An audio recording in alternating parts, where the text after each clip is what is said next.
اهلا وسهلا ولمحبين التحليات ديال الفريز. اليوم كنقترح عليكم هاد الديسير هذا ديال الفريز اللي ساهل ودغيا كيوجد وكيجي جديد.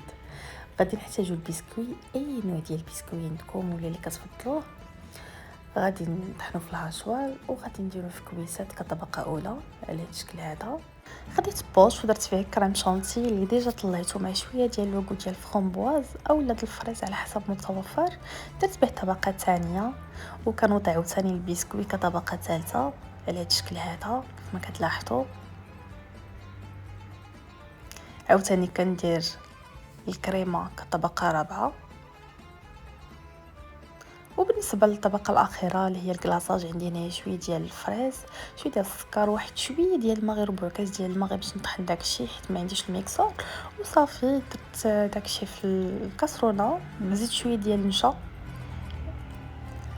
وصافي كنوضعها فوق البوطه على نار مهيله مع التحرك مستمر باش ما تكور لكم حتى كتعقد كتولي على الشكل هذا.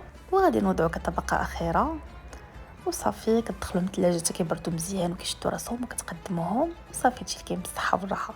جربوهم راه كيجيو هاد لوكو ديال الكريم اللي حضرت مع البسكوي مع الكلاصاج، كيجي واحد المذاق واعر ومنعش وما غاديش تشبعوا منهم. ما تنساوش تشاركوا معايا صديقاتكم. بسلامه.